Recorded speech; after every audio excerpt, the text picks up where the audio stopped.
Assalamualaikum warahmatullahi wabarakatuh. Perkenalkan, nama saya Kipar Jakawali dari kelompok 9. Di sini saya akan membacakan pembahasan yang kami bahas. Yang pertama, pengertian rahasia bank. Yang kedua, arti pentingnya rahasia bank dalam bisnis perbankan. Dan yang ketiga, dasar pemikiran ketentuan rahasia bank. Dan yang keempat, teori rahasia bank. Yang kelima, cakupan rahasia bank dalam kegiatan usaha perbankan syariah. Yang keenam, pihak yang berkewajiban merahasiakan rahasia bank dalam perbankan syariah. Yang ketujuh, pengecualian rahasia bank. Dan yang kedelapan, kewajiban bank memberikan keterangan dan hak nasabah untuk mengetahui isi keterangan yang diungkapkan oleh bank syariah. Yang kesembilan, pelanggaran rahasia bank. Yang kesepuluh, sanksi atas rahasia bank dalam bisnis perbankan. Yang kesebelas, kelemahan ketentuan rahasia bank. Baiklah, yang pertama, pengertian rahasia bank. Di sini ada 3 pengertian. Yang pertama, menurut Muhammad Jumhana, rahasia bank adalah segala sesuatu yang berhubungan keuangan dari nasabah bank yang menurut kelaziman dunia perbankan tidak boleh terbuka diungkapkan kepada pihak masyarakat. Dan yang kedua, menurut Munir Puadi, rahasia bank adalah hubungan antara bank dengan nasabah ternyata tidaklah seperti hubungan kontraktual biasa.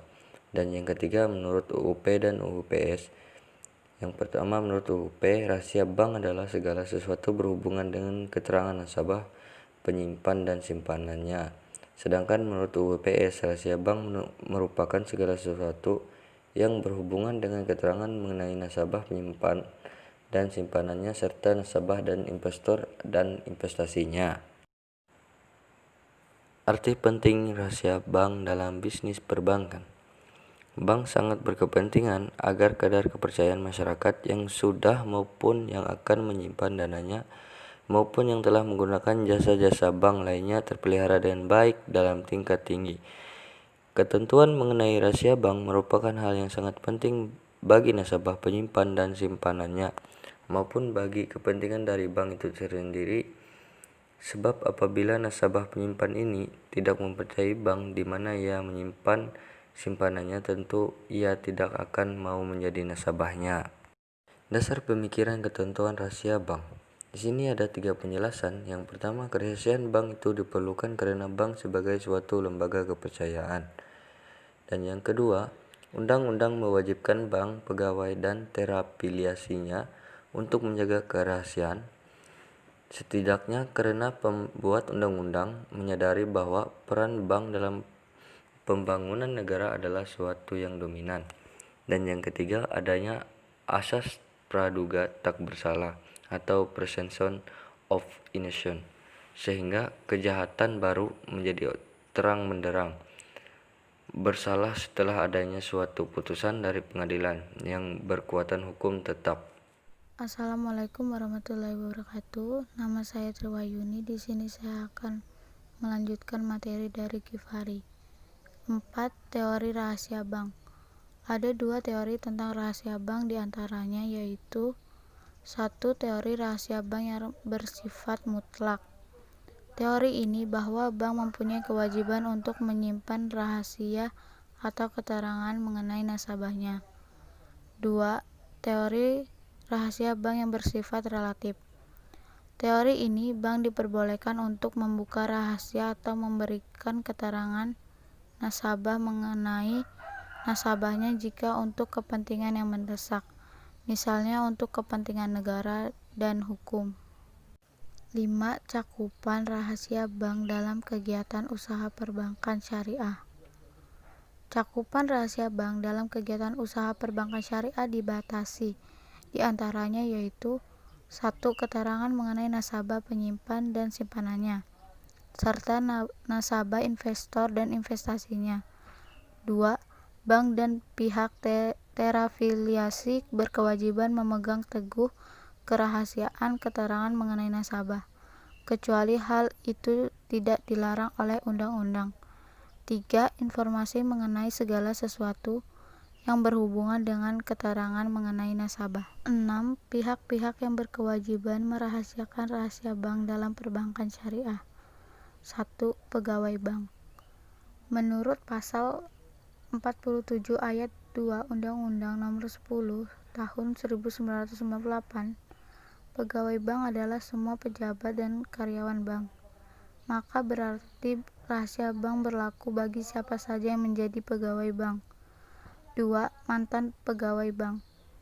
Seorang pegawai bank tidak selamanya menjadi pegawai dari bank yang bersangkutan, karena menjalani pensiun setelah masanya tiba, berhenti atas permintaan sendiri, dan diberhentikan oleh bank tempatnya bekerja. 3. Pihak terafiliasi dalam pasal 47 dengan pihak terafiliasi lainnya ialah selain anggota Dewan Komisaris, direksi, dan pegawai bank, adalah siapapun yang memberikan jasanya kepada bank, seperti akuntan publik, konsultan, dan pemegang saham. 7. Pengecualian rahasia bank. 1. Untuk kepentingan perpajakan yang diatur dalam pasal 41. 2. Untuk kepentingan piutang bank diatur dalam pasal 41A. 3. Untuk kepentingan peradilan pidana diatur dalam pasal 42. 4. Untuk kepentingan pemeriksaan peradilan perdata diatur dalam pasal 43. 5. Untuk kepentingan tukar-menukar informasi antara bank diatur dalam pasal 44. 6. Untuk kepentingan pihak lain yang ditunjuk nasabah diatur dalam pasal 44A. Mengenai kewajiban bank memberikan keterangan dan hak nasabah untuk mengetahui isi keterangan yang diungkapkan oleh bank syariah.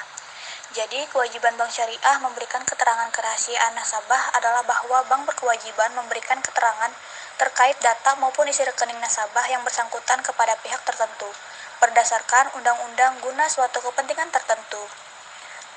Nasabah berhak untuk mengetahui isi keterangan yang meminta perbaikan atas keterangan yang salah dalam pengungkapannya. Hak nasabah tersebut tertuang dalam ketentuan pasal 49 Undang-Undang Nomor 21 Tahun 2008. Pelanggaran rahasia bank. Di sini pelanggaran rahasia bank terbagi menjadi dua, yaitu yang pertama, pelanggaran perdata. Di negara memberikan kewajiban bank hanya sebagai kewajiban yang timbul dari hubungan kontraktual di antara bank dan nasabah. Namun kewajiban kontraktual tersebut dapat disimpangi apabila kepentingan umum menghendaki dan apabila secara tegas dikecualikan oleh undang-undang tertentu. Sedangkan mengenai pelanggaran pidana, yaitu pelanggaran rahasia bank sebagai pelanggaran pidana misalnya Swiss Austria, Korea Selatan, Prancis, Luxembourg, dan Indonesia sendiri, dan beberapa negara lainnya. Adapun mengenai sanksi atas rahasia bank dalam bisnis perbankan. Jadi, menurut sistem undang-undang perbankan, maka sanksi pidana atas pelanggaran prinsip kerahasiaan bank ini bervariasi. Ciri khas dari sanksi pidana terhadap pelanggaran prinsip rahasia bank yaitu terdiri sebagai berikut. Yang pertama, terdapat ancaman hukuman minimal di samping ancaman hukuman maksimal. Dan yang kedua, antara ancaman hukuman penjara dengan hukuman denda bersifat kumulatif bukan alternatif. Kelemahan ketentuan rahasia bank. Jadi, pada penanganan kasus-kasus yang menyangkut rahasia bank seringkali membuat pihak penyidik, penuntut umum, atau hakim meminta keterangan ahli dari Bank Indonesia sebagai lembaga yang bertanggung jawab dalam pembinaan dan pengawasan bank dalam memberikan keterangan oleh sanksi ahli.